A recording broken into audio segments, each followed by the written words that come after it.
PrimeTime Racing is back. It's a new season, and tonight we are in the Forest City, London, Ontario, for the 2026 Camluck Classic. And Mother Nature, she is cooperating beautifully here tonight. A clear evening. We're still in the 20s. The wind, it's been a little breezy, starting to die down. The track, though, is lightning fast as we welcome you in for our season debut of PrimeTime Racing.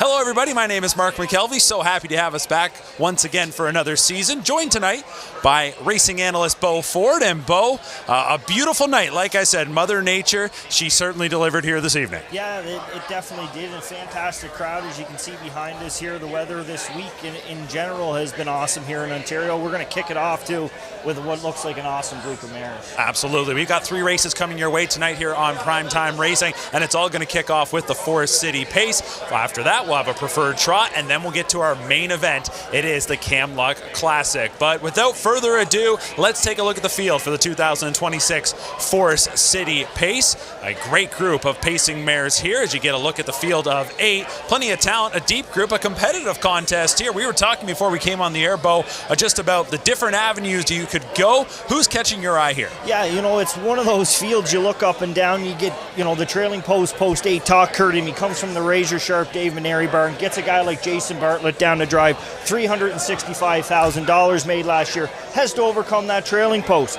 7-hole, Let's Enjoy, winningest mare in Canada this year. She's coming in rock solid form. She gets King James to drive. And then you look at 2 others, Grit and Grace, unbelievable gate speed. She won 15 times last year, made $350,000. And then, of course, I like to round it out, the defending champion, Caviar and Crackers. She's one that if a speed duel sets up here, she's got a great closing kick. I know she did it on the lead last year, but she's one as a fringe player that I look at that may have a outside chance. A well-accomplished group of 8 that's going to go forward here. Let's talk about Caviar and Crackers for a second. You mentioned that you had a chance earlier in the week to speak with driver Ed Hensley, and this is a mare, as I mentioned, well-accomplished. She's won here before, just like she did last year, and you look at her last few starts, you're not seeing a whole lot in terms of top results, but there's a lot to like, I think, about that last start coming in. Yeah, if you look at it for me, I'd say on May 15th there, he blasted her out of there, kind of blow the carbon out as we would refer to, and then last week, he just kind of ran her up the fence, shot her home late, kept her brave, and that's when I think she's at her best. She's not quite at the form she was this time last year, but she's one that can come from out of the clouds, and I just like that. Eddie said she's had a rock-solid week. We could see Grit and Grace definitely being one that's going to snap off the wings.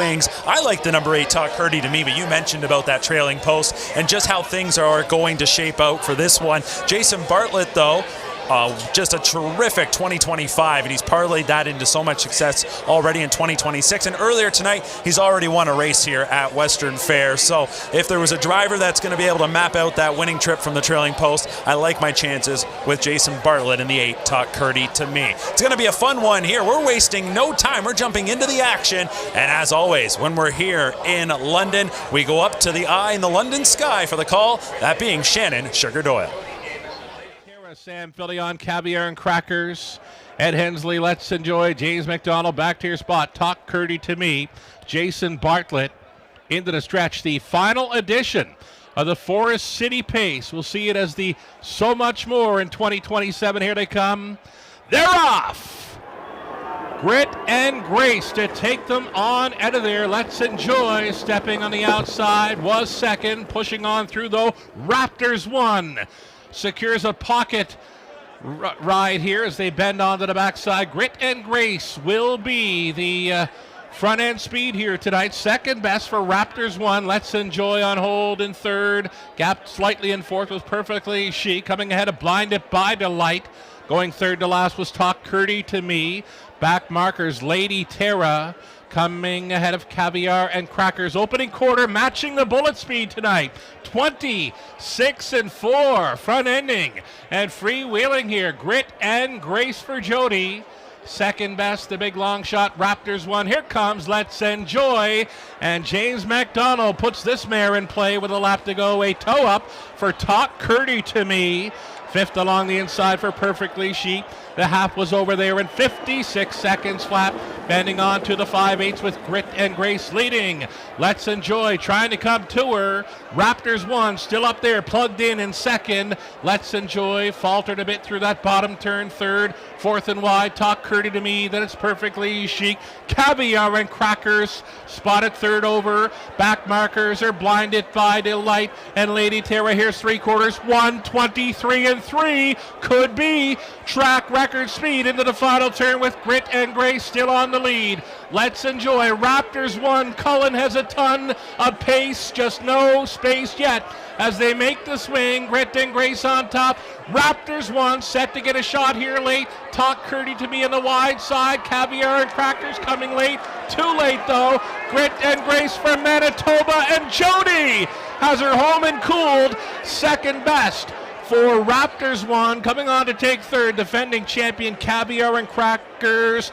Track record for mares 1:52 and 2 belongs to Grit and Grace.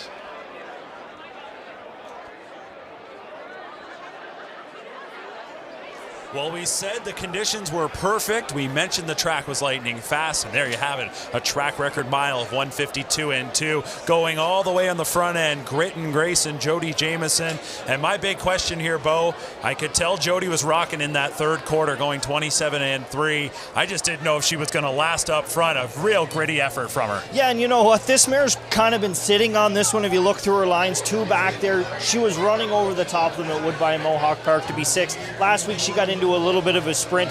Thing about Jody Jamieson is, and I'll attest to this, he drove one for me last week. Probably needed a start, he said. I said, yeah, but I wasn't passing up the best half-mile track driver in Canada, and that's what I think Jody is. You know, from Prince Edward Island, he comes home to Old Home Week. He knew exactly what he was doing tonight. He gave them a breather in the second quarter, sprinted away in the third quarter, and kind of put them away, fended off Cullen and Raptors 1 who went a big trip, solidified that 2-hole. It just was too much to overcome in the late steps. Yeah, not going to take anything away from Raptors 1 because that was a real good trip manufactured by Travis Cullen to get that 2-hole ride behind Grit and Grace and then push late at 30-1 to finish second. They'll certainly take that. Caviar and Crackers, your pick. Again, I thought coming off that last turn, if the front end's going to stop here, she's looming. She just had a long way to come. Yeah, she raced good, and it's one of those trip scenarios that didn't work out. You know, we watched Let's Enjoy. She struggled a little bit in the turns here tonight going the speed.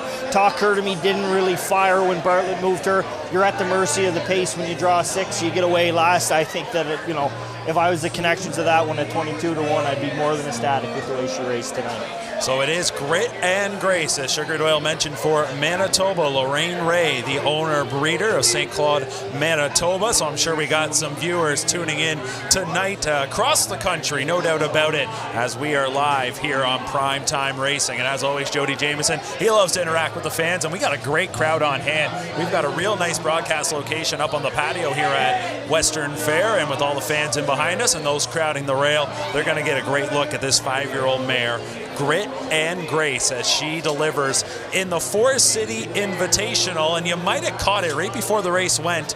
Sugar Doyle mentioned this is the final edition of the Forest City. As recently it was announced, this race will be renamed for the outstanding So Much More, the multiple O'Brien award-winning mare who has just been such a pleasure to watch for several seasons, one of the toughest mares we've seen in recent memory.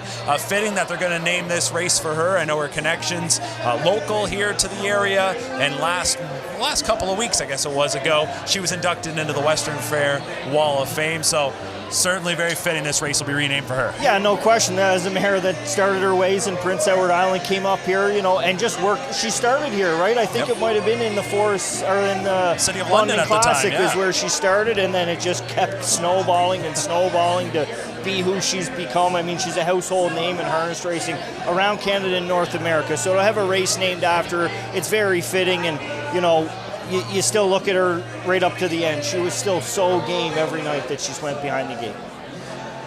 Well, there's Greg Blanchard, and he's standing by with winning driver Jody Jamieson. All right, Jody Jamieson greeting the crowd here, and luckily Grit and Grace, she is a true pro, very well-mannered. And Jody, you came in last year. She came into the race last year and was a bit of a surprise. Here, we'll let Jody greet everybody here. No worries, Jody. Enjoy it. This is what it's all about. Jody, I was going to say, last year she was a bit of a surprise coming into this race. This year, though, it looked like you had full confidence. There was no surprises with her this year. I think the only thing last year was I had the 7-hole, and I really needed to be Eddie got his horse off the gate good last year. He had an inside draw from me, and he let me go, and I had to let him come back around. But this year, everybody knows who she is now, and there was no sense taking any prisoners. I saw James out there, but I know that's a good filly, but, you know, they're all beatable when they're outside 4 turns. So I wanted to ask, was that the game plan as soon as the draw came out in terms of going to the front and trying to take no prisoners? I mean, in all seriousness, the game plan when Mike said he was bringing her up here was to go down the road, and you know, that's what we did. And then we got the 4-hole, which is the beautiful draw here. So, and Gracie finally get some kudos here. How fun is it to be back here, the track where you cut your teeth and win races like this? Oh, there's nothing like it. I mean, it's awesome. Look at the crowd, you know, and you get to say hi to everybody, and it's just awesome being here, Greg. All right, we'll let you go celebrate with the winning connections. Grit and Grace, a Forest City Pace masterpiece, 152-2. Sugar. Right on. Thank you, Greg. Congratulations.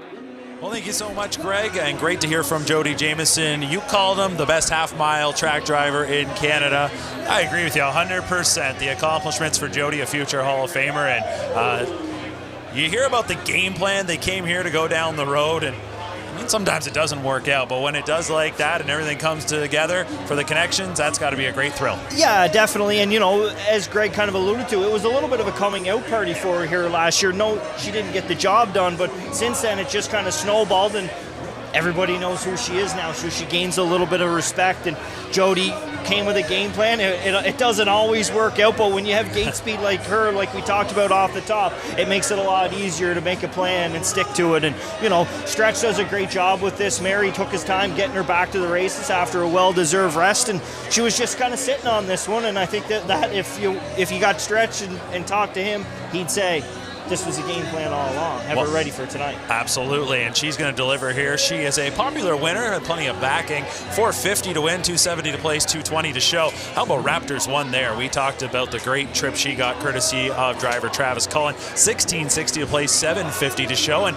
Caviar and Crackers, and she went off at a long price again, and there she is delivering a top 3 finish, 690 to show. $58 for that $2 exacta. So some good returns there and a great performance. In fact, it's a track record performance for Grit and Grace. She does have a career best mark of 149.3 and one of the best horses to ever come out of Manitoba. She's a daughter of I'm the Pied Piper. For owner breeder Lorraine Ray, Michael Kwinowski, Stretch in the winner's circle. Of course, he had no sleeves on. He'll enjoy this victory. So let's bring you back to the desk here now and sort of reset. It was a rush of a start here as we welcome you to Primetime Racing. Mark McKelvey and Bo Ford. And Bo, bringing you in here tonight as our racing analyst. You've had a real nice run since coming here to Ontario, and you know, sitting in front of the camera, obviously familiar with that as well. But talk a little bit about your journey and some of your recent racing success. Yeah, you know what, Mark? It's been a lot of fun, and you know, it's went really well. We're at a little bit of a low point here right now, but that's the business. You know, you go through the highs and the lows, and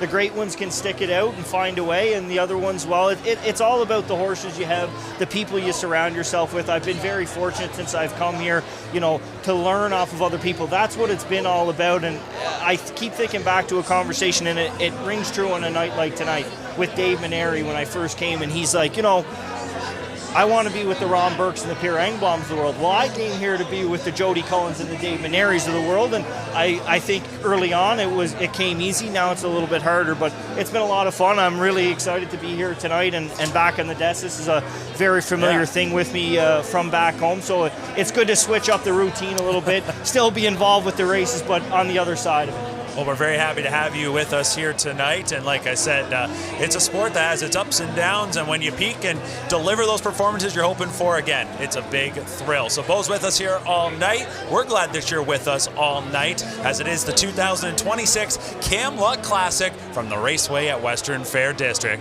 More coverage as we start to tee up the big race when we come back.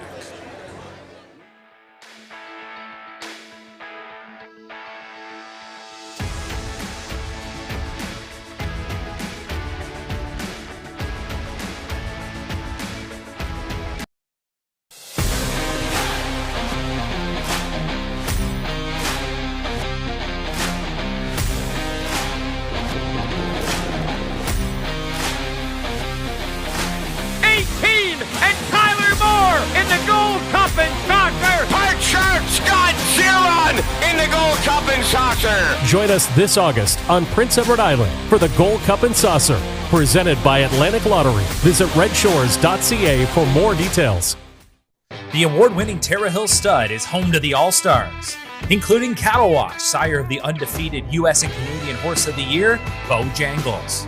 Green Manalishi, the leading OSS stallion of 2- and 3-year-olds in 2025. Terra Hills is also home to Dam Patch Award winner King of the North, who is set to unleash his first crop in 2026. And of course, the perennial leading sire, Muscle Mass, whose sons and daughters have now earned over $90 million.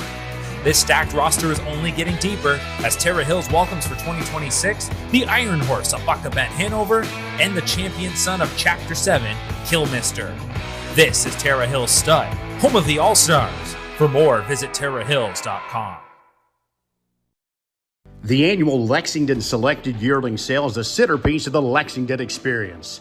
Located at the beautiful Face Exhibit Sales Complex, our annual sale continues to produce multiple world champions and divisional winners year after year, including multiple recent Hambletonian Oaks, and Breeders' Crown winners. The sale coincides with Grand Circuit Racing at the Red Mile, all on the world stage. Make your plans to join us this fall and create your own Lexington experience. Monday, October 5th through Friday, October 9th.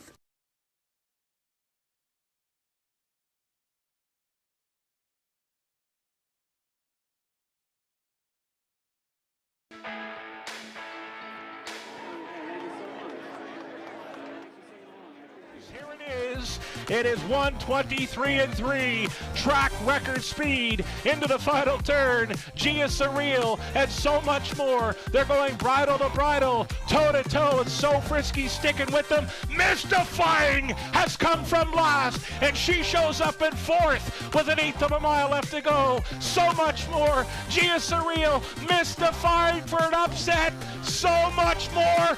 Rocking the white braid, she's home in the Forest City pace. McDonald on board for Beatson, 1:53 flat.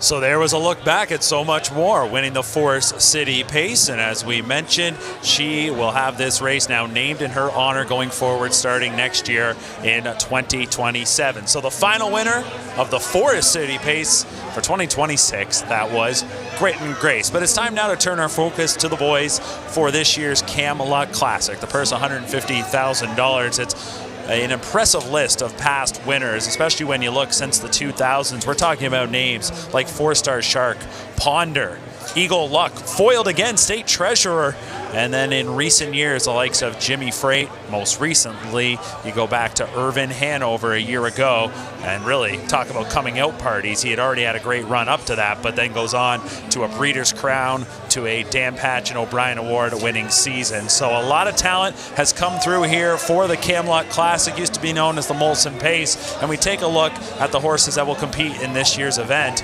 And to no surprise, Bo, they have collected a great group of 8. It's an invitational. Sometimes you get horses that you feel like are fillers.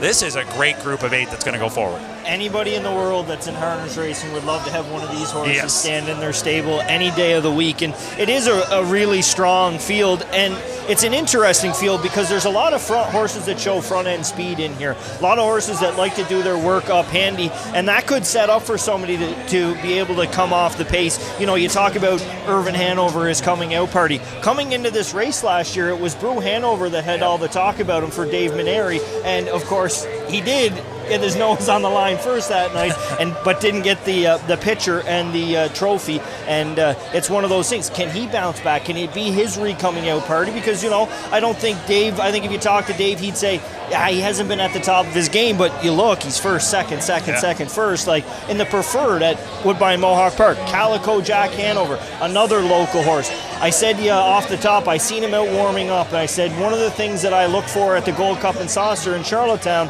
is the horses and how they react to the crowd. He was one of those horses that you could see his chest puff out as he came out on the track to say, wow, are all these people here to see me? Yeah, they're here to see me, and he's coming in red hot. Got a really good qualifier underneath his belt last week, 2 in Irvin Hanover.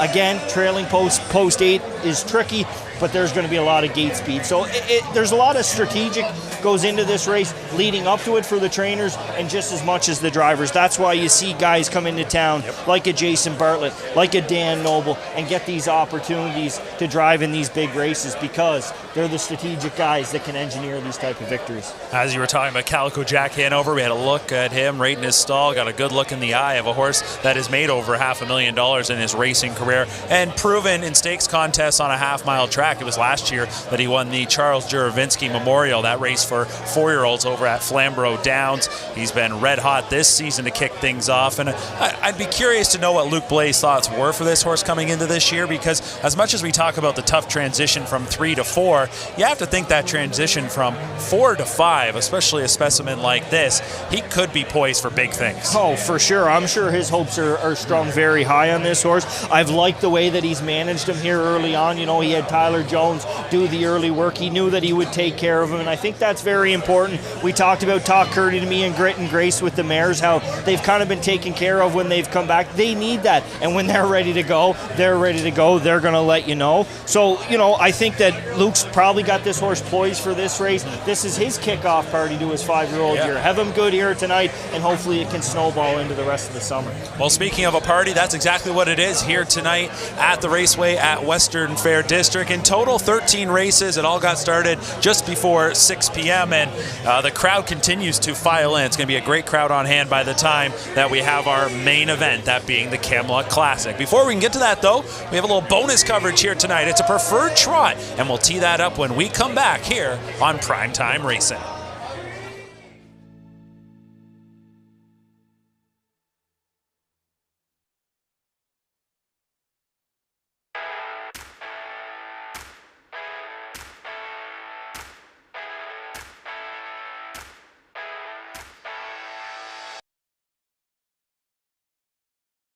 Canada's premier yearling auction, the London Classic Yearling Sale, returns this October.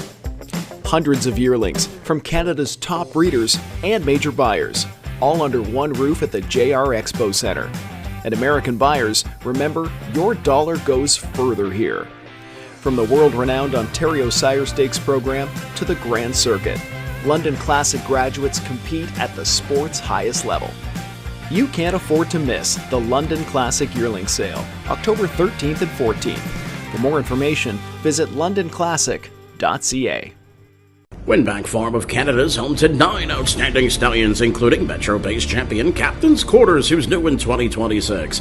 Beach Glass, winner of the Meadowlands Pace and the last great son of Some Beach Somewhere, his first yearling crop sells in 2026. Lawless Shadow, an O'Brien Award winner and Meadowlands Pace champion, whose first crop sells in 2026. The Great McWicked, the richest pacing stallion in harness racing history, and two-time O'Brien Award winner Tattoo Artist, a winner on every size track with many stakes and track records. Also standing Better Than Cheddar, Betting Line, My MVP, and Trixton. For more information, it's winbackfarm.com.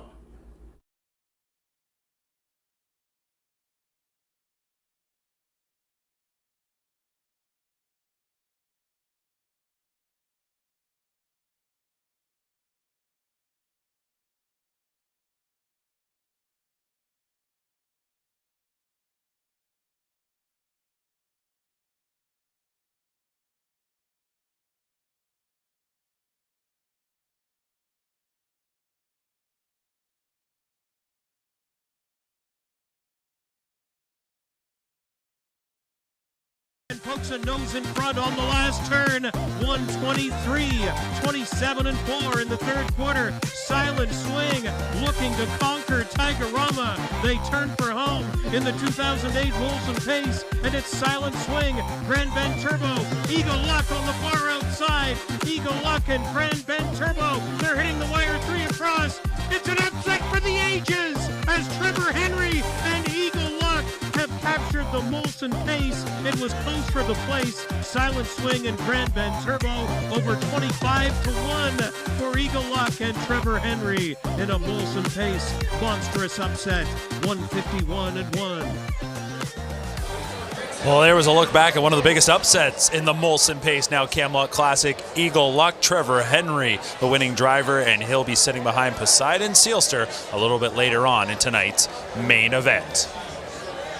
Bringing you back to the desk here at the Raceway at Western Fair District. Mark and Bo with you. And coming up next, we do have a preferred trot contest. This is one of those fun nights, Bo, where it's not just about the main event, the Camluck Classic. It's a stellar 13-race card. We've had Ontario Sire Stakes action earlier. We've had the London Classic yearling sales finals. And then we got a bunch of preferreds in the mix. We'll have the trotters here. And this is one of those races, Bo, that I'm always looking at the horses that are familiar to the grounds here. You get a couple coming from the big track, but for a lot of these horses, they butt heads week in and week out. Well, yeah, and you know what? You mentioned about good card here tonight. Whether you're a young guy or girl getting into the game, or you're a little bit older, these are nights that you want to be at the track and you want to be racing. If you're young, you want to be here to prove yourself. If you're old, you want to feel young again. Yep. It's not about the purses. It's not about the great horses. It's about the atmosphere. It's one of those experiences. And the horses, they can vibrate off of that. That's why when I talk about Calico Jack Hanover, I look for those horses that thrive in that kind of atmosphere. It's the same as a really good hockey player or a really good athlete of any sort. If the more people around, the more they thrive. Our horses, our drivers, our trainers, our grooms are all the exact same way. Well, I go back to just a couple of weeks ago on the long weekend here in Ontario, and there was a massive crowd on fireworks night at Woodbine Mohawk Park, and I watched the guys come down the lane, 8,000 people screaming strong. It was just your run-of-the-mill overnight race, but it felt like a lot more to those guys. People want to perform in front of a big crowd. They want to be seen. They want to step up when the spotlight is on. So let's take a look at this group for the preferred trot. As you see the field page up there right now, they stepped out onto the track for the post-parade. You're getting a peek there at number 3, Passerino. This is one of the horses I mentioned coming from the big track here to London for this preferred event. Gary Murner, already a winner on the card. And it's Mark McDonald, an O'Brien Award-winning driver, very familiar here to London, but it's been over a decade spent south of the border, and now he's returned home. Well, it kind of keyed into me when Greg did the interview with Jody about cutting his teeth here. Well, those are two guys, Jody Jamieson and Mark McDonald. They'll tell you if you don't believe me. They used to run this place, they said. Trevor Henry has something to say about that, but it's one of those things. This horse has raced here in London. He does show half-mile racing. He has went to the big track, so he's won. You get Mark on him on a half. If I'm going to say Jody's the best half-mile track driver, this is where Mark McDonald cut his teeth to. He has unbelievable seasons. Gary Murner, he'll have his horses ready here tonight. There's no question about that. Obviously has the big one coming up in the next one. But this is a horse. If he can make the lead, he's very, very dangerous on a half-mile track. Yeah, he's one you're definitely going to have to watch for here in this contest. Rounding out the field there is number 8, My Buddy Sam. Brady Galliers is a driver from Ohio who's now come to Ontario, and he's had a really good run. He showed up in late November and just got on a tear, and he'd probably be the first to tell you he's exceeded his expectations and kind of finding a nice home here in Ontario. Him and I both, to be honest, we kind of landed at the same time. His start way better than mine, but that's okay. He's doing it more often. This is a very interesting horse that he's driving here tonight. He's been the bridesmaid here for the last 4 starts in the preferred handicap. He's done it all different kinds of ways. He's got the trailing post here tonight with a horse that's off the rail who gets Dan Noble as the catch driver. Like, to me, there's a guy that can produce front-end speed. He could drag My Buddy Sam right into this, and he could finally shake the monkey right off the back. Well, on a big night on a half-mile track, it certainly gets you thinking of what could be coming up later this summer, and that being the 67th edition of the Gold Cup and Saucer presented by Atlantic Lottery. It features a purse of $100,000. It's the best show in harness racing, and it takes place Saturday, August 22nd at Red Shores, Charlottetown. The Gold Cup and Saucer trials will be the week before, Saturday, August 15th. For more details on Gold Cup and Saucer 67, please visit redshores.ca. The focus, though, tonight is here at the Raceway at Western Fair District in the Forest City, that being London, Ontario. We're talking more about our big contest that's coming up in a little bit. And you mentioned about tasting success. Once you get it, you want to get it again. So we look back at some back-to-back winners in this race on the training side. You go back to the 70s, Charles Lawson. In more recent years, Ron Burke winning 3 in a row, Dr. Ian Moore winning 3 in a row. And it's Dave Maneri that has the chance to go back-to-back. He sends out Brew Hanover. And yes, Irvin Hanover won last year. It's one of the most amazing things you'll see where stablemates end up 1-2 in a photo with an an inquiry. He couldn't lose in that case, could Dave Maneri, but it was certainly something unusual. He comes back with Brew Hanover. It's all about redemption, and Dave Maneri has had just an incredible run.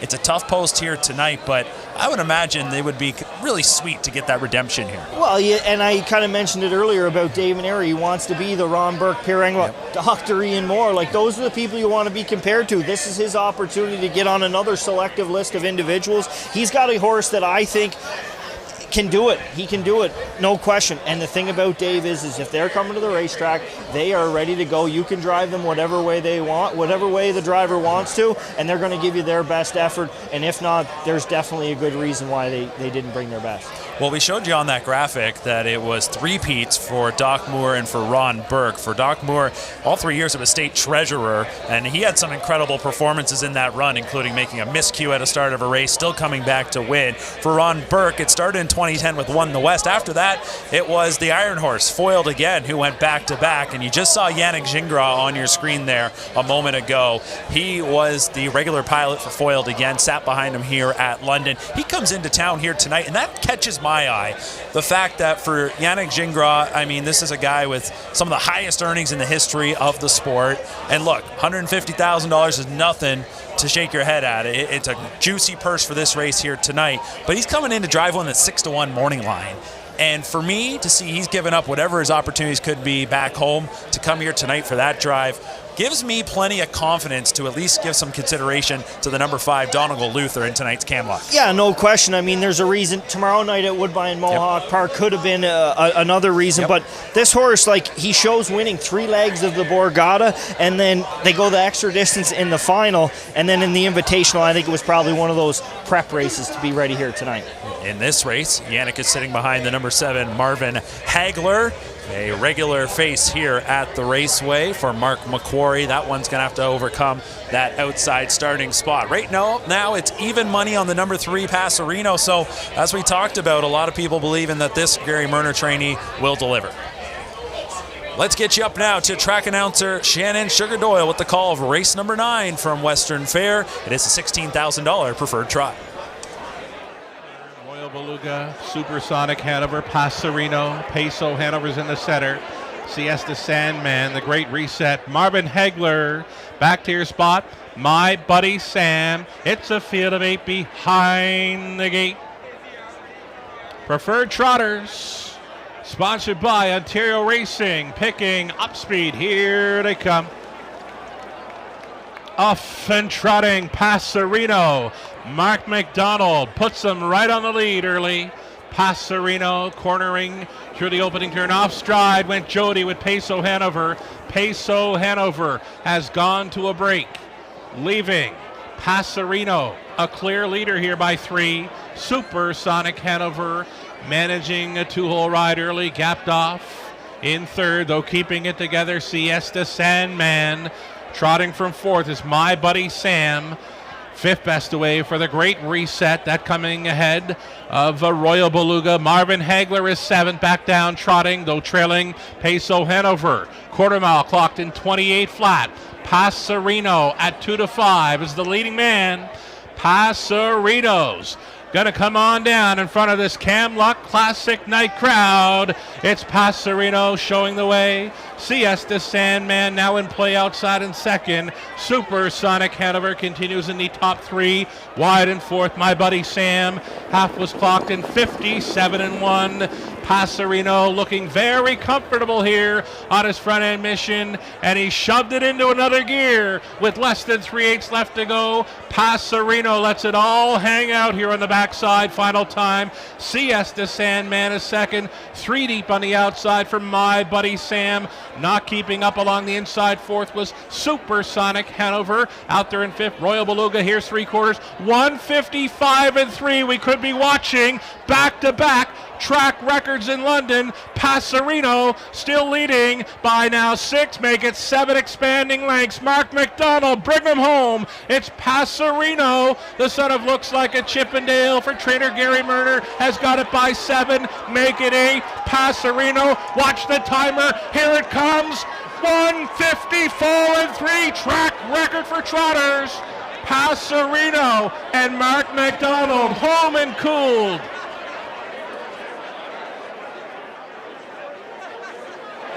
It's back-to-back track record performances here tonight at Western Fair, and this one isn't just a track record, it smashes the previous track record. The Great Reset had the mark at 155.3. He was in this field. No one was touching, though. Passerino and Mark McDonald, who go down the road, they break the track record by a full second, 154.3. And I would imagine there's some old-timers here tonight that have been coming to Western Fair for many decades who probably never thought they'd see a trotter put up a mile like that. That's an incredible mile here. I know the track's great. I know the weather's set up for it, not just tonight, but all week.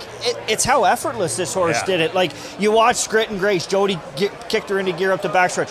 Mark did the same thing, except he just expanded and expanded and expanded right now. Yeah, he chased him a little bit down the lane. He knew what he was going for, but, you know, this horse did it.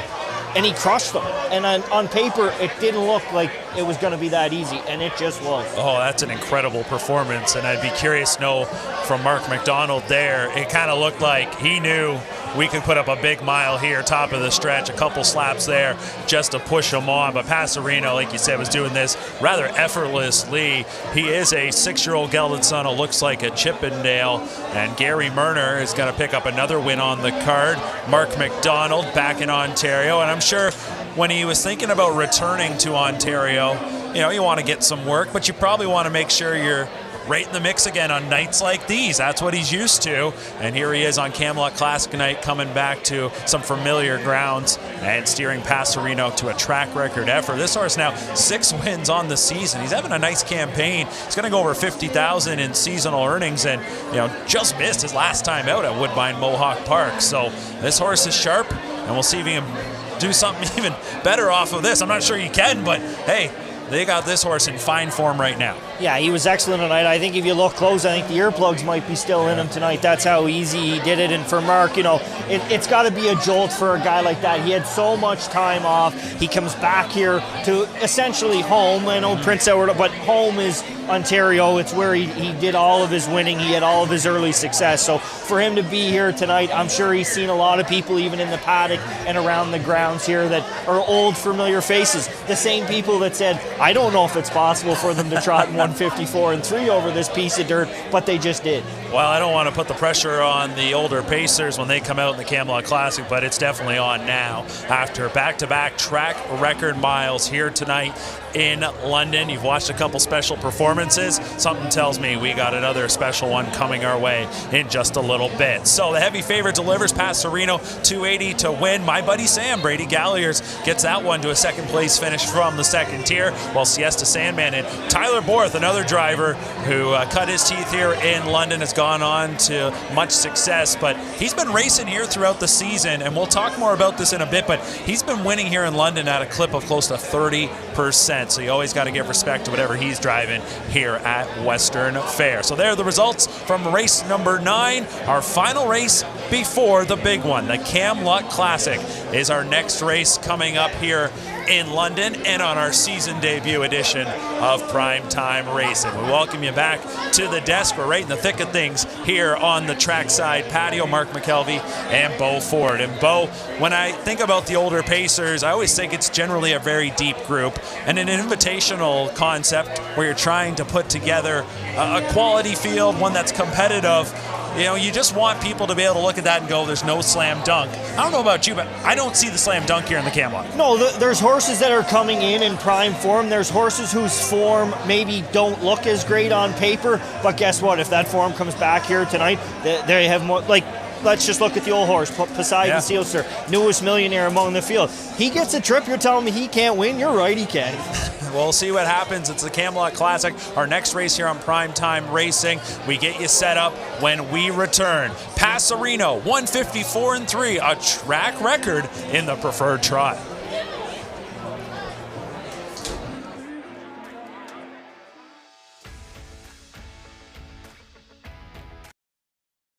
Congratulations to everyone who purchased yearlings at our sale last year. Standardbred Horse Sales Company is excited to watch your 2-year-olds train, and we wish you the best of luck at the races. We look forward to seeing more future champions. We'll see you November 2nd through the 6th in Harrisburg, as once again we will be offering 3 days of the sport's top yearlings as well as the #1 mixed sale in the industry. Don't miss it. See you in Harrisburg.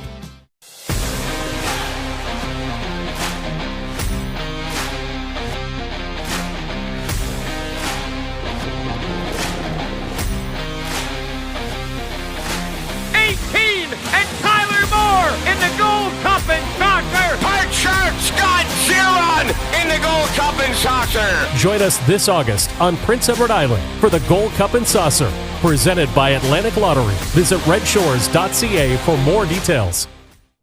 A showcase of the finest 3-year-old trotters in the nation, the Hambletonian Stakes was first contested at the Syracuse Fairgrounds in 1926. Away from the rest of the field, it is Guy McKinney to win the first Hambletonian.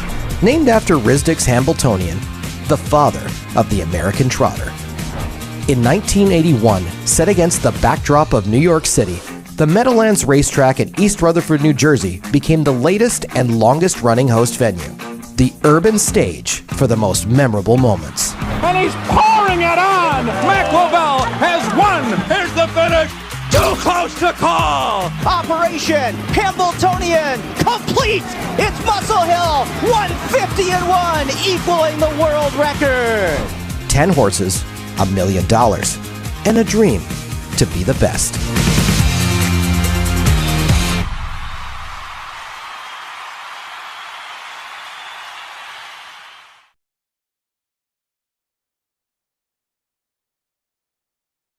Getting heavy pressure now. State Treasurer putting ahead in front. 3/4. Hit me. 123-1. All bets off. Along the inside is back on top. State Treasurer is second. Evening a pleasure third. PH Super Can. Bartlett is straight back on him, begging for room. Outside to be fifth. Luke in Hanover. 1/8 of a mile left to go. Time to show him if you got him. All bets off. Still there. State Treasurer may have gotten him. Evening a pleasure punching through. 3 across. State Treasurer. History in the Molson pace. A look back at State Treasurer, a 3-time winner of the Molson Pace, now Camluck Classic. A great horse like that, any horse in this game, it takes an entire team behind them. Let's take a closer look at the unsung heroes of the sport, the grooms.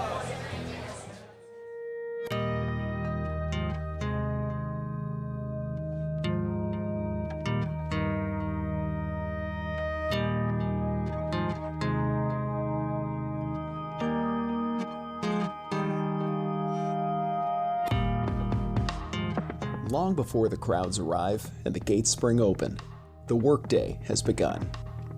In Barnes Across, Ontario, harness racing's unsung heroes are hard at work. They're the first to arrive and the last to leave. This is the life of a groom. Grooms are the backbone of the racing business. They care for the horses daily, brushing, feeding, training, traveling, building the trust that makes performance possible. Each horse has a dedicated groom who knows them inside and out, ensuring that they're healthy, calm, and ready to race. I think growing up in the industry, it was always an interest of mine, and I rode horses for 13 years too, so working with and around horses has always been something that I've been interested in. And when I finished university, I knew that this was my passion. Just the thought of working with an animal, different challenges every day, and get here about 20 after 5 in the morning and feed them, and then work as a team, kick them all outside, get their stalls done, and start driving. While they're out jogging, we'll do their stalls. They'll come in, we'll give them a bath, and then once they're dry, we'll put them all away, we'll brush them, and set out feeds, give them lunch, and then we can go home. Treat every horse differently. Like Bingo, she's not a big attention fan, so you just let her do her thing, and that's what she enjoys. Then there's a couple that, they like to, be petted and give a little more attention to every day, and every horse is different. I think most grooms put some pressure on themselves when their horses are racing. I have found, like with the stakes races, those always make me really nervous. You want your horses to do well, so you do put some pressure on yourself. I try to keep it light. I don't try to get too worked up. I find it easier on myself, so everybody's different, but try not to get too worked up. Being a groom isn't just a job, it's definitely a lifestyle. Once you're committed to this industry, it's definitely hard to get out of it, but you need to love it because it's not for the faint of heart. The passion of it. Do it for the passion. There's no other industry that you can do what you do in this one. They may not hold the reins or collect the trophies, but without grooms, there's no race. Ontario's harness racing industry rides on their shoulders every single day.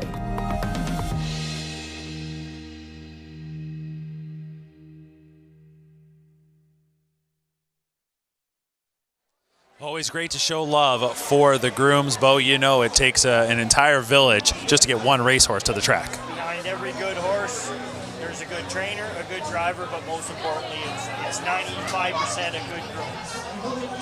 95% of the time, a good horse, it doesn't matter.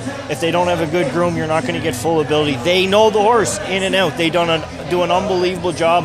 If you have a good groom, you're that much closer to success. You look at all these horses that are standing in the paddock that we're getting a look at, and every trainer's going to tell you they got a top-notch groom on each one of them. I always get a kick sometimes out of talking to some grooms, and you say, oh, who's your favorite horse in the barn right now? And they tell you one that you've never really heard of. It's not one that's had all that kind of success.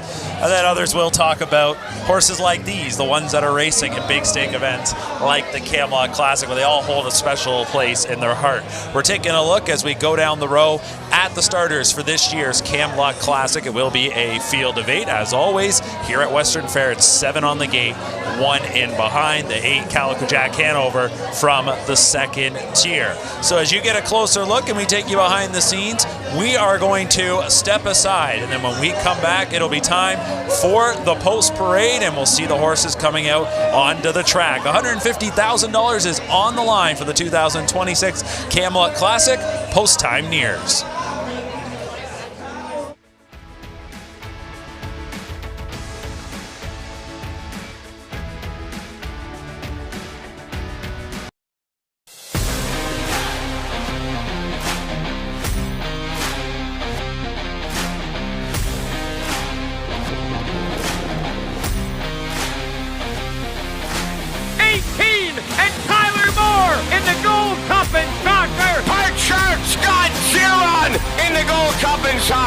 Join us this August on Prince Edward Island for the Gold Cup and Saucer, presented by Atlantic Lottery. Visit redshores.ca for more details.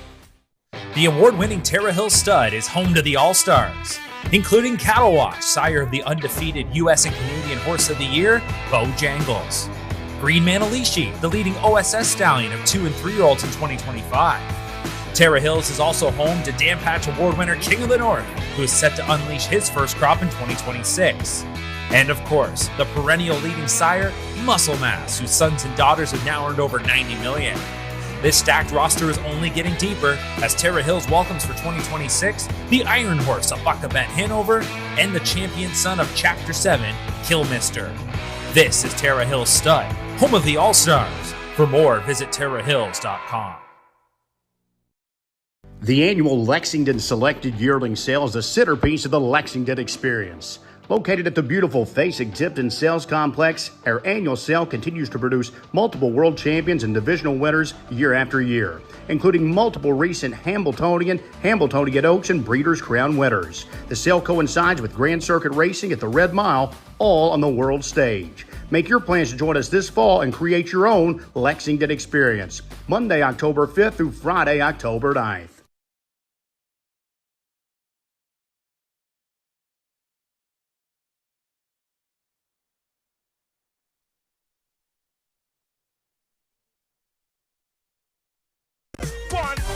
And 3, they're all still in it into the final turn.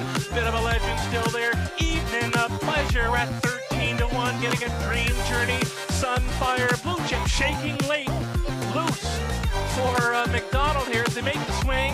Yeah, show him if you got him, you betcha. Bit of a legend still there. Evening of Pleasure and Sunfire, Blue Chip.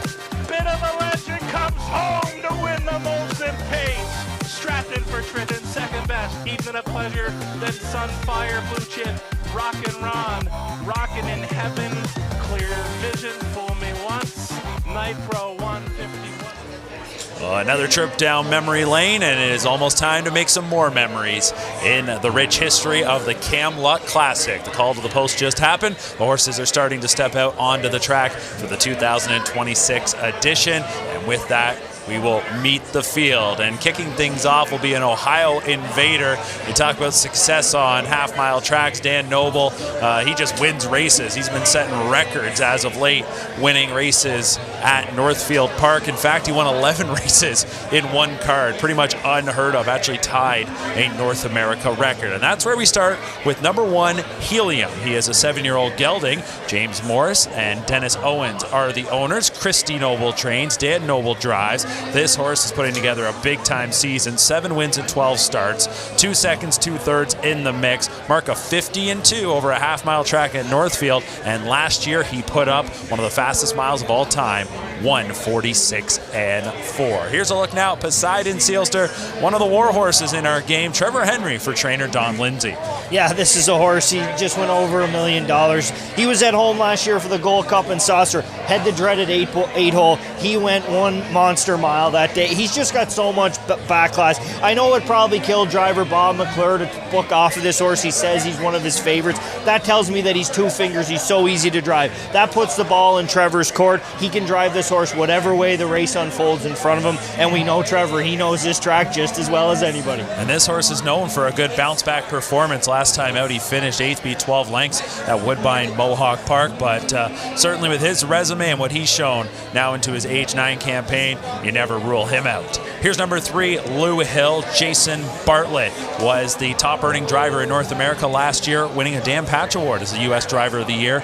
Trainer Per Engblom, owner breeder Tom Hill. Lou Hill, a 5-year-old gelding, has won 6 of 10. 9 of those 10 starts, he's finished in the top 2. He's coming in off an invitational win at Yonkers, another horse that loves the half. That win jumps off the page to you. Like you talk about a horse coming in fine form. 150, 26-3 over Yonkers. That is cooking it. And this horse, you know, Jason Bartlett, he's been out here a couple of times here. He probably has a real good feel. Per Engblom, another guy, just wins races. So I think this is one of those horses that is coming in, showing fine form. So we'll see what he can bring to the Western Fair District here tonight. Next up is number 4, Chase H. Hanover. Tyler Borth will steer for trainer Corey Stratton. 2 wins in 9 starts. Another horse that's been racing primarily at Yonkers, was competing in the Borgata Series, where he chipped away over the course of that series. Hasn't had too much success getting to the winner's circle in those 9 starts until most recently. So he's coming in off a win. He's a horse ready to go. It looks like Corey Stratton took that horse to the Poconos for braving it up for this race, and it probably didn't go the way he had hoped. He's parked over a half in 55-3, 26-2 out of the 6-hole. He's still able to hang on and win, and the big thing with these horses, with one that's made $408,000 just last season, if you can get their confidence ticking back in the right direction, that's where their form can start to come into play, and this may be a horse that likes Canada Air here tonight. Next up is number 5, Donegal Luther. This is a horse bred in New Zealand and just recently came to North America in January. He raced in the Borgata, did make the final, won a few of the preliminary legs. In fact, he won 3 of them. 3 wins in 8 starts, trained by Jared Bayco. Yannick Gingras will drive. Fun fact here, I actually ventured down under to Australia at the end of last year, and this guy happened to be racing. The one night I went to a track in the 2 weeks, he was in the open pace that night at Menangle. And hey, we both made it to London here in late May. We'll see what Donegal Luther could do, but I love that Yannick Gingras coming in. Tells me he thinks something of this horse. Yeah, he's going to come in with a purpose. You see it through his lines too. He does his best work when he can get up through handy to the lead. A horse that looks like last time out, maybe they just said, okay, we're going on a road trip here. We'll just stick him to the cones. Hopefully he paces through the wire. Another way to braven one up and have him ready to rock and roll here today. You have to give a look here to Lou's World. He's 22-1, but it's Mark McDonald and Gary Murner. We'll see if they can come right back after the track record effort by Passerino. I said it earlier about any one of these horses you'd love to have in your barn. This is a prime Saturday night horse in Canada. Doesn't matter if you're at Mohawk, doesn't matter if you're in Charlottetown. If you have this horse in your barn, everybody's going to take notice, and he's going to do things like he did last week where he goes out and he wins in 49, lifetime best. So talk about a horse coming in good form. This horse isn't better than he was last week coming into this week. Well, if you like all that, you're getting 25-1. Again, it is a deep group for the Camluck Classic. Here is Brew Hanover. We talk about the redemption storyline after last year finishing first, placed second in just a wild finish with his stablemate Irvin Hanover. He goes for Dave Maneri, James McDonald. It's a tough draw here for this pair, but I have to think if somebody can make it work, it's got to be the 5-time O'Brien Award winner as Driver of the Year, James McDonald. Yeah, and he's coming in with good connections here. Like we said about Maneri, he's coming in 421 training average. They come to the track ready to race. James is just going to have to engineer something out for this horse. I think he's coming in the best form he's shown here in 2026. Second, and then he breaks through last week, 27 on the end of it, a mile in 150 and 3. And I thought last week he was driving a lot straighter late in the mile, so it tells me that this horse may be feeling good. And something like that could just be the warmer weather that we're experiencing here too. Final horse we will meet, number 8, Calico Jack Hanover, Bob McClure for trainer Luke Blais, and Determination. That group has combined for some major wins over the years. You talk about Hambletonian, you talk about the Breeders' Crown. Calico Jack Hanover, the son of Captain Treacherous, now into his 5-year-old season, and he ripped off 3 straight wins at the open level at Woodbine Mohawk Park, most recently on May 2nd. Few weeks off, qualified last week. He was involved in a wicked mile with Irvin Hanover, who won the qualifier in sub 150. Calico Jack Hanover, second tier, but this is one that I've really got my eye on.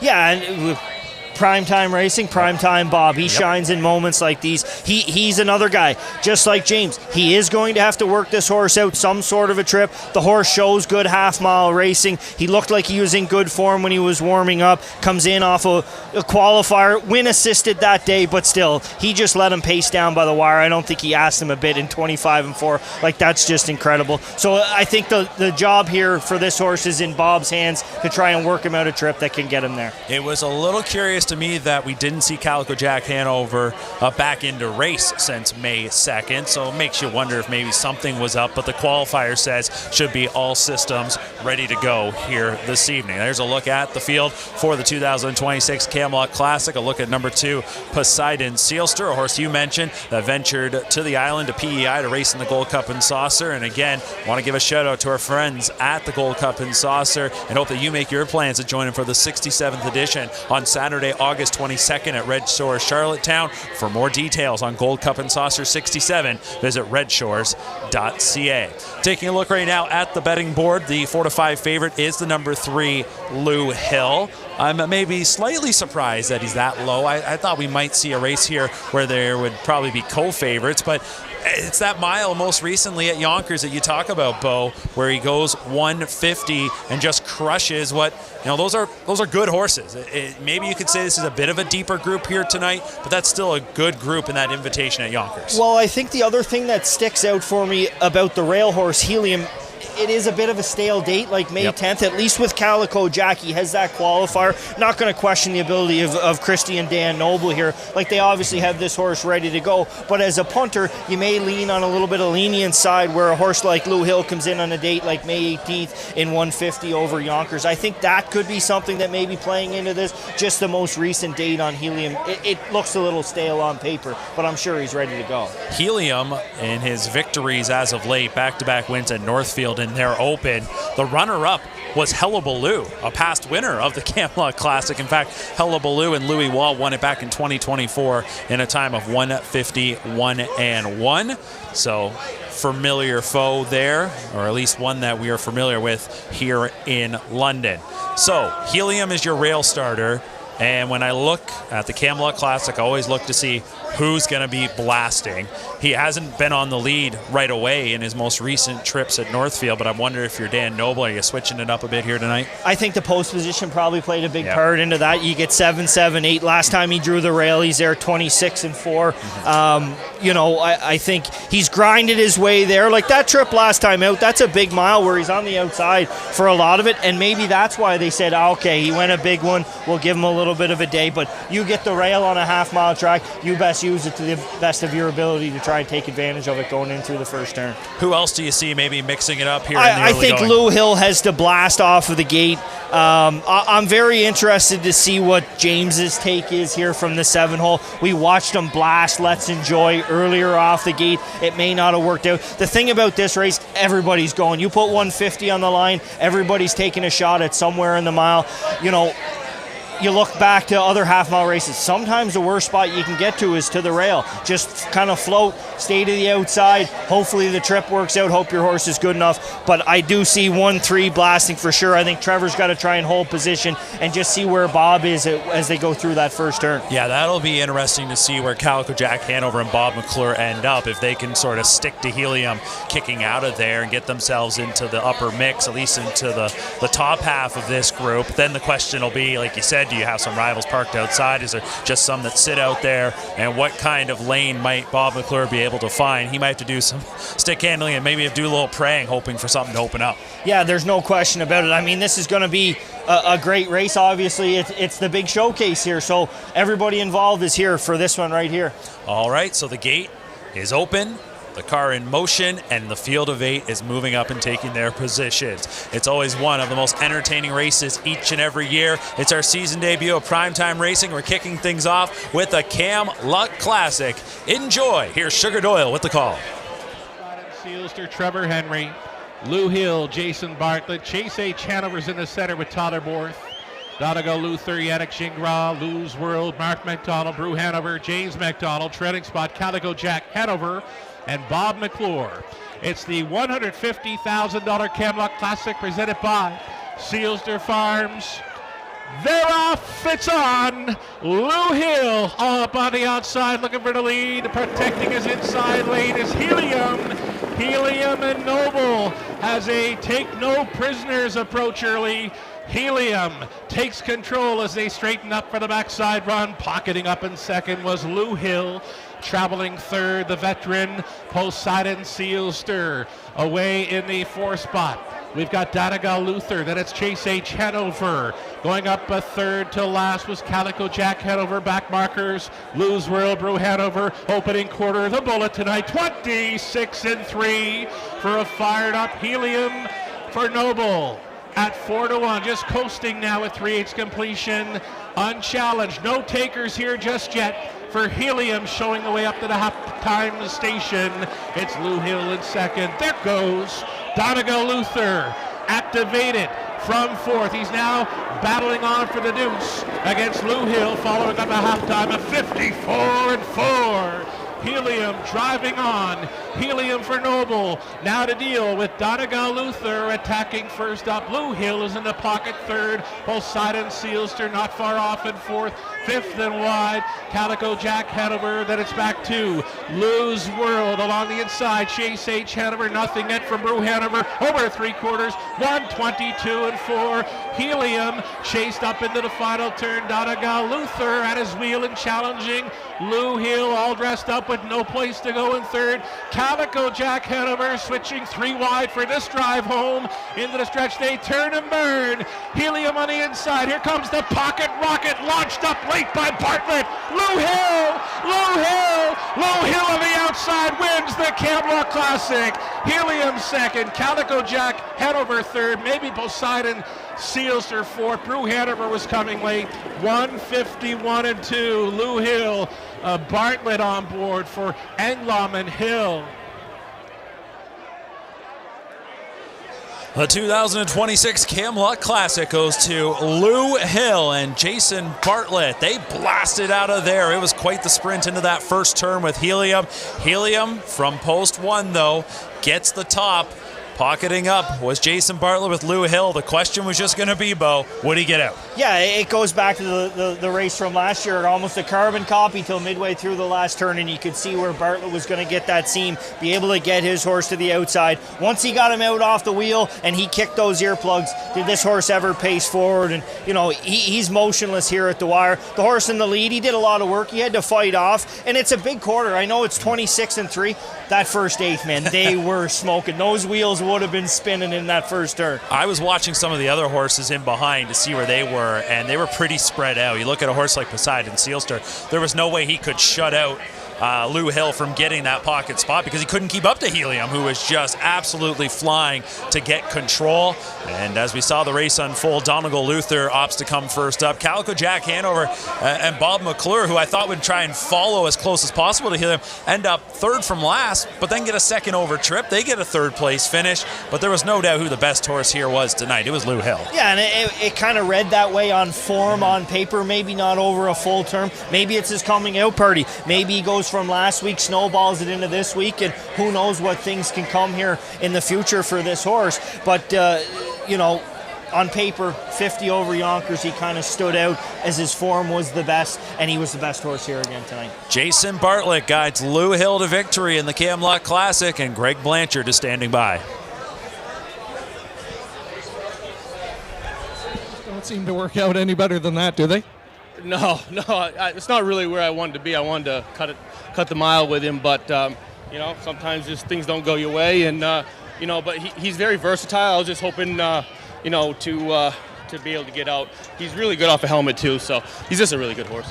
Quality horse, one that really wasn't on our radar, to be honest, until a couple of weeks ago, and then that last race at Yonkers kind of served notice there, didn't he? Yeah, the problem was that he wasn't in the Borgata, so he wasn't really racing a lot because all the good horses were racing at Yonkers. So we always knew he was a really good horse, and he showed it again here today. But he'd been racing really well all year. Great to have you back in town. It's been a while. Different style of racing here in London than other half-mile tracks, would you say? Yeah, every half-mile track's a little bit different, but kind of reminds me of home, to be honest with you. And finally, what do you think the ceiling is for this horse? Do you see him going on and being a real player in the older division this year? Yeah, he's just like I said. He tries. He's got a great attitude, and his gate speed is something that's always going to put him in the hunt. Congratulations. Thank you. Jason Bartlett getting it done. Another Camluck Classic title for him, and Lou Hill flawless in victory, 151-2. Well, I can hear just the confidence in the voice of Jason Bartlett and how highly he thinks of this horse. And yeah, the trip didn't go exactly how he had envisioned, but nonetheless, they get to the spot they wanted to be, that being the winner's circle. And it's interesting to hear him talk about where this horse was stacking up coming into this race with just the fact that he wasn't eligible to the Borgata. It's a great point that he brings up because the Borgata takes a lot of those open level horses in New York and Pennsylvania for several weeks, so you got to try and find your racing spots. Yeah, and you know what? I see Jason's point. Like, these guys, we talked about them being strategic, and you don't think he watched the last two races and seen how well the front end held up and said, I need to be there here because it's holding up. If I can kick him in gear up the backstretch, they aren't going to catch me. But yeah, it makes it tough to be able to keep a horse like this tight. I think Pierre's done a really good job of kind of mapping him out, places where he can go and get some races. I'm sure he would have loved to have been able to keep him at Yonkers and on the half. Tried a couple times at Pocono, Miami Valley. Then he's able to get him back to Yonkers, and now here tonight in London. Well, just back on May 2nd, the last loss that Lou Hill suffered, he lost by a nose in just a thriller of a contest at Miami Valley against Prince Hal Hanover, and we've seen what he's gone on to already do this year at 4, so it just shows where he stacks up. Let's go back to the winner's circle. Special, folks. All right, here with Per Engblom, winning trainer. I wanted to get a quick word, Per. Is this your first time in London? I actually been here before. I think 10 years ago when I worked for Jimmy, we were up here racing this race, and but it's been 10 years. Okay, Sunfire Blue Chip. Exactly. Super. So you know the kind of horse it takes to come here and compete. So you obviously had a lot of confidence in this horse that he'd be a big player tonight. Yeah, his last two starts has been great. Actually, the whole year has been great, but the last two starts at Miami Valley and last week at Yonkers, he was really sharp. So when he put up a mile like that, I really wanted to come up here. Half-mile specialist or a horse that will be just as competitive on the bigger tracks? He's very versatile. He can win from the lead, outside, from the pocket. He's just a good horse. Who have you got here celebrating with you? This is my daughter, Emma. Congratulations, Emma. What do you think? I don't know. Congratulations, Per. Great to have you here tonight. And yeah, that is one of the more impressive victories in the Camluck Classic we've seen in a number of years. Lou Hill for Per Engblom and Jason Bartlett.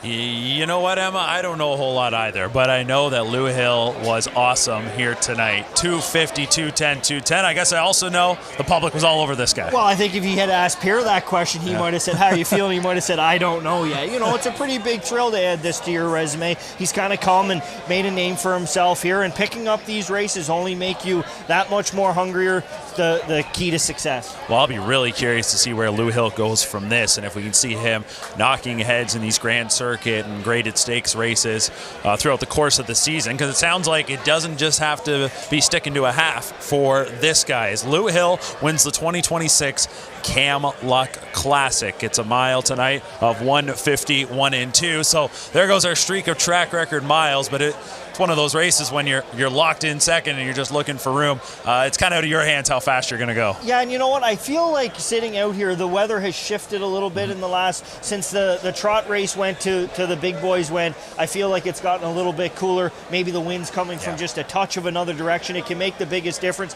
And in the other races, what we've seen is big third quarters. They really raced. And in this race, Lou Hill's locked in. He was ready to rock and roll up the backstretch. He just didn't get the opportunity to, which, you know, it's unfortunate. You're always striving for those record books, but I'm sure if you ask the connections, they're just happy with the check. It does not matter. 75,000 Canadians coming their way as Lou Hill wins the Camluck Classic. We will talk more about what we have seen here tonight, and guess what, folks? We're with you till the bottom of the hour, which means I think we're going to be able to squeeze in one more race. Yes, a little bonus coverage on this season debut of Primetime Racing. Don't go anywhere. Lou Hill, your 2026 Camluck Classic winner.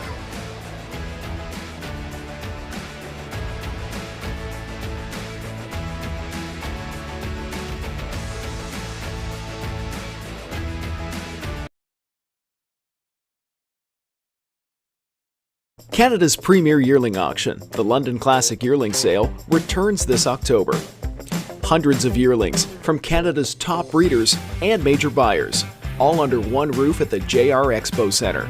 And American buyers, remember, your dollar goes further here. From the world-renowned Ontario Sire Stakes program to the Grand Circuit, London Classic graduates compete at the sport's highest level. You can't afford to miss the London Classic Yearling Sale, October 13th and 14th. For more information, visit londonclassic.ca. Winback Farm of Canada is home to 9 outstanding stallions, including Metro-based champion Captain's Quarters, who's new in 2026. Beach Glass, winner of the Meadowlands Pace and the last great son of Some Beach Somewhere, his first yearling crop sells in 2026. Lawless Shadow, an O'Brien Award winner and Meadowlands Pace champion, whose first crop sells in 2026. The Great McWicked, the richest pacing stallion in harness racing history, and two-time O'Brien Award winner tattoo artist, a winner on every size track with many stakes and track records. Also standing Better Than Cheddar, Betting Line, My MVP, and Trixton. For more information, it's winbackfarm.com.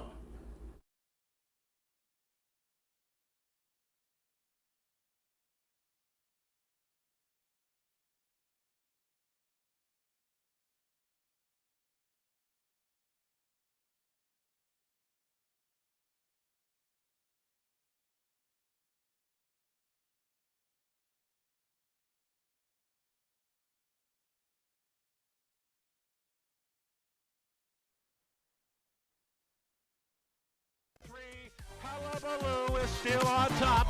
Blue Hunt tried to come to him. Poseidon Sealster saving ground along the inside. Wide drive, Hanover took the high road. They make the swing for home. Show him if you got him time in the Camluck Classic. Hullabaloo still there. Line drive, Hanover. He's coming to him. Hullabaloo needs the line. Line drive, Hanover. Hullabaloo. Wall for Burke. Take it all the way at 151 and 1. Line drive, Hanover. Second best. So Hullabaloo, 28th career victory. 151 and 1 over London. So this year was Lou Hill. A couple of years ago it was Hullabaloo. Hullabaloo, as I mentioned, has been battling this season up against Helium, and it was Helium that rocketed from the rail in the Camluck Classic. I want to take us all back to the start of this race, Bo, because as we talked about, they were flying out of there. Well, and you talk about, rail control, and you even look at Bobby, like he's going all he can go here right now, and Dan Noble is timing the gate just to perfection, and Bartlett gets the early say on him, and then as they get into this turn here in London, that's where the inside advantage, but like they're smoking it right till about the middle of the turn, and then as soon as Noble realizes, okay, I got him taken back, okay, now we can sit in and slow this up. Still a bullet, as Sugar Doyle would refer to, but he can start to put the brakes on and see if he can get the race back in his favor. And maybe Jason Bartlett was just a step away from having enough to be able to cross over on Helium there, but it's that inside advantage and a horse that can obviously shoot forward like that got him control. And you think about that first up bid from Donegal Luther. If he hangs in there, Lou Hill doesn't get out, and we're potentially looking at Helium winning this race. Yeah, and you look at the whole race from a whole. We talked about James and Brew Hanover having to try and work something out. Well, he doesn't fire. He's away right at the back. Poseidon Sealster, he's able to get a trip behind the horses that were first and second. What happens? The old boy shines through and he finishes fourth. Calico Jack's got to work so hard up the backstretch to try and get into play. It just, when it sets up that way that the first over cover doesn't drag you quite as much as you need it to be, you just have to work that much harder. And when you're racing good horses and they know they're good horses, if they get just a breath of fresh air where they know, okay, I'm pretty much home and cold, they'll dig even deeper for you. Well, look at the hole Bartlett's got here on Lou Hill, and he's just waiting for that room to open up, and as Donegal Luther starts to fade away, there you see him angle out. Calico Jack Hanover, it's tough here. Second over might sound like a dreamy trip, but it's something about London here when you come three wide off that last turn that you just kind of lose some ground. And you know what? Big horse. Yeah. I know he's great gated and he gets around this track, but it's got to be a little bit of a tougher task than on one that, especially when they're down along the inside, it's just that much, it's a shorter distance, so it makes it easier, right? But I think there's a horse, front end speed usually holds up here. You got to kind of get up to the wheel in the backstretch and be nosing in front into the last turn to have a shot out of the last turn here.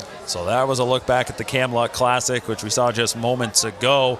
It was our main event here tonight, but as I mentioned, we got a little bonus coverage here this evening as we're with you till 10:30. And coming up next, it is the London Classic Sale Series final. For the horses and geldings on the pace, 4 finals here tonight. This is going to take us to race 11 on the program. And this is one of those series where if you have a horse that, whether they haven't really come along at 2 or 3 and a bit of a late bloomer, opportunities here, one that maybe just, hasn't really hit just yet, but looking for a coming out party, this is a series for you.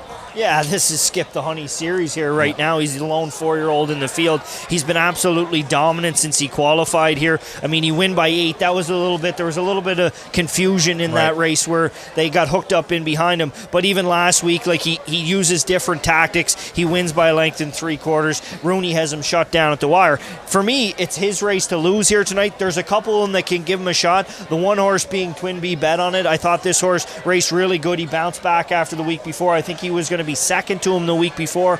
He draws the coveted rail position. If Cullen can get him into play, he may be able to dictate how Garrett has to control his own fate in this one.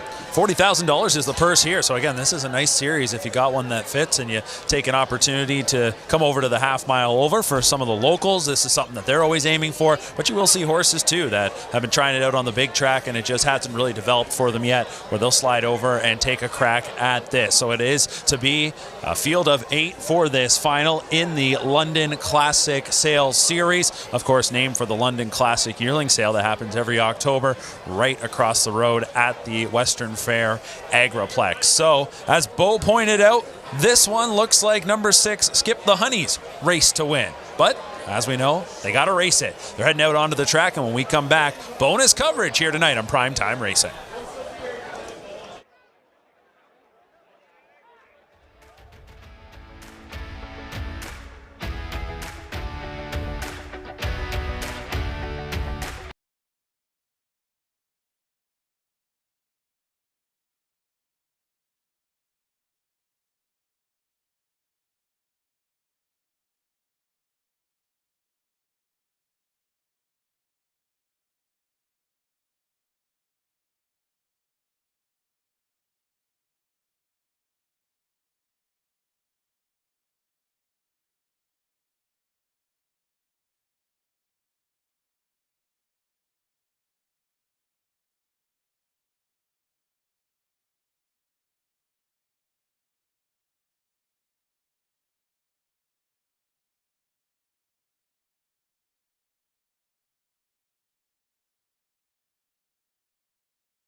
On the inside, here comes the pocket rocket, launched up late by Bartlett. Lou Hill on the outside wins the Camluck Classic. So Lou Hill joins an impressive list of winners of the Camluck Classic. As we take a quick look back, there was the call once again from Sugar Doyle. Sugar, one of the voices of Canadian harness racing, just loves a night like tonight, and always takes time to shout out those that are tuning in from across the country. And he's got roots everywhere. He's been all over the spot, whether that be out east, out in Alberta, and now for a long time here in Ontario. How's that song go? I've been everywhere, man. That's kind of Sugar. He can go anywhere to any racetrack in North America and probably find somebody that's been in the Sugar Shack, as they call it here. But you know, he does a fantastic job. It takes a select group of individuals to be able to make every single time that horses go behind the gate exciting. And you know, every guy has those those calls that are catchphrases, and Sugar seem to stick really well.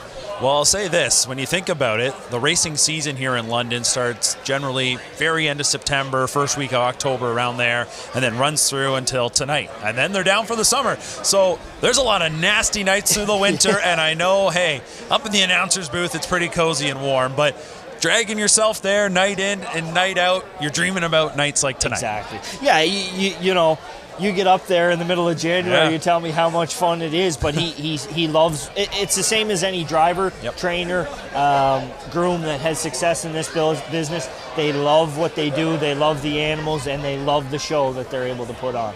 Well, with this being our season debut of PrimeTime Racing, we're excited that coming up next week we will be able to unveil our entire 2026 season schedule. But I can tell you this, we are going to have coverage once again of the 2-year-old qualifiers at Woodbine Mohawk Park. It's the Rookie Showcase on PrimeTime Racing, going to be available on all the streaming platforms and here on Game Plus, and that's all going to kick off this Thursday. So lots to look forward to coming up. Not just in terms of the 2-year-old qualifiers, but hey, more of the big races. They really start to kick into gear. This really is the kickoff, the Camluck Classic. Yeah, 100%. This is the exciting time. All these people that have had young horses, they've put their winter into them, and a tough one if they've been here in Ontario. But this is where we start to see the superstars of tomorrow, the Bojangles of the world. This is when they start to come out to party and show what they're really... a lot of broken hearts this time of year, but there's some surprises that can come out of the woodwork as well. I just enjoy thoroughly those 2-year-old qualifiers and getting to see the stars of the future and seeing who catches your eye. And it's interesting. Sometimes you get to a race like the one we're seeing coming up, and I remember some of these horses when they were baby racing, and you know, some they stick in your mind, others under the radar, others again catch your eye, maybe don't go on to that success. Last year, for example, though, Bojangles was one that right away we went, holy smokes, who's this? Dr. Ian Moore was even driving him in a baby race, right? This isn't one of those cases where this was one that you knew going in. It was just, hey, he made an impression right away, and sure enough, he was the real deal. He is the real deal, and you know, we talk about the kickoff. The North American Cup is one of those ones that are right around the corner, and I'm sure, you know, a crowd like this, we've seen the crowd he's been able to drive, but like that's what makes racing great. A horse like that is phenomenal for the sport. It just allows it to grow to realms that you may not be able to touch, but everybody loves a winner, Mark. They do. They love a superstar. That's what we've got here in Bojangles, who's 15 for 15. Not racing this week, a week off after starting his season 3 for 3, and then he'll head into the Pepsi North America Cup eliminations coming up next Saturday night. There's a real talented horse south of the border in Indiana named Odds on Mr. Mamba. There's also 10 Cup eligibles racing tomorrow night in the Grade 3 Some Beach Somewhere Stakes, including Brandon Boulevard, who last year in the Breeders' Crown elimination at Mohawk, he went 48-4. He's the first 2-year-old ever in Canada to break 149. Unfortunately for him, Bojangles just bested his record a week later. Exactly, and you know what? That's the prep race, right? It's going to be great. Like, go out and see those horses. See who it is that has to tackle the big fella when the time comes. Well, it's time for our final race of the evening here from Western Fair. It's race number 11, London Classic Sale Series Final. We're on the pace, a $40,000 purse. Can Skip the Honey sweep the series? We'll find out in a moment. Overbet. Those are your 7 on gate. 1 late is right line. Top the stretch. Race 11 Pacers. Pickup speed. Here they come.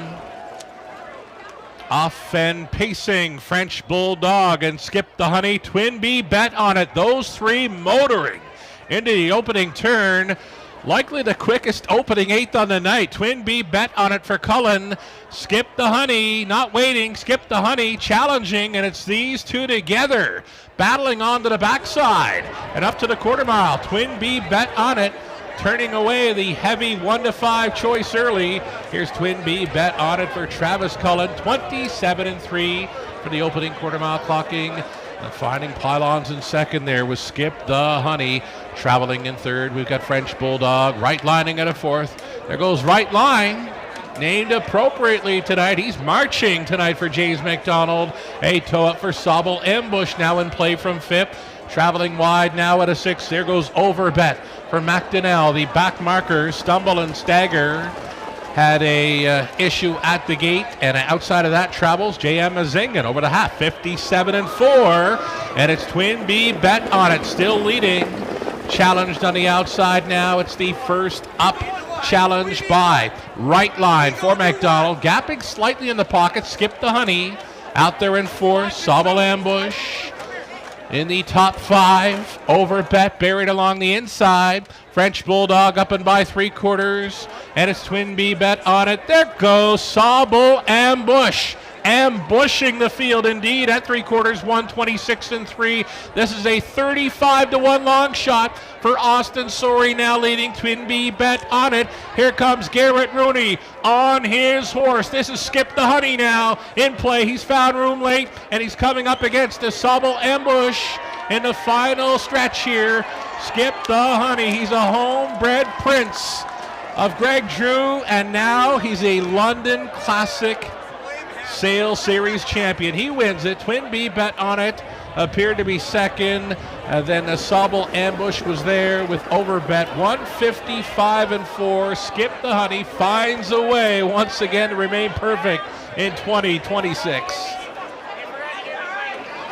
Well, now 5 for 5 on the season to Skip the Honey. It is the series sweep, but again, one of those races, it wouldn't be exactly how Garrett Rooney drew it up. He was going to need some daylight, and it was an interesting race in terms of, as Sugar mentioned, they were smoking out of there again. Travis Cullen clearly wanted command, and then for Garrett Rooney, it was, okay, kind of at the mercy of the one in front of me and what the others are going to do. Yeah, Cullen dump plugs, use that rail control. If you're going to beat him, you're going to have to get him locked and blocked and hope to turn it into a sprint. James had other ideas. He comes and he pushes the pace. Austin 3 wide with a big push up the backstretch. Twin B bet on it, actually battles back to get a piece of it, but Skip the Honey, just that much the best. Garrett gets him out 3 wide around the last turn. He's one of the only ones I think come from off the pace with a move like that and just drive away from him. So 1-5, he does deliver, but again, things were a little interesting there. We saw some great races here tonight. Congratulations to our final winner of the evening, Skip the Honey, for owner, breeder, trainer Greg Drew, and Garrett Rooney, who does the driving. So that's going to put a bow on our season debut of Primetime Racing. Another wonderful night, as it always is, for the Camluck Classic here at Western Fair. Bo, we appreciate you joining us here tonight.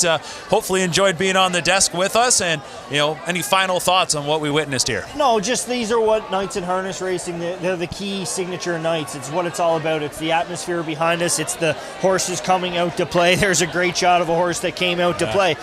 3/4 of that is what that horse experienced here tonight, and feeling the vibes in the paddock and everybody being engaged and happy and positive. And it's just been a great night to be able to be here. First time I've got to experience this night, so it's been good. Well, we're glad that you joined us. We really appreciate it. Hope to see you down the road. And we know we're going to see you down the road coming up this Thursday. It is our debut of our rookie showcase for 2026. We'll be up at 9 a.m. So get that coffee, get that breakfast, and make sure that you tune in.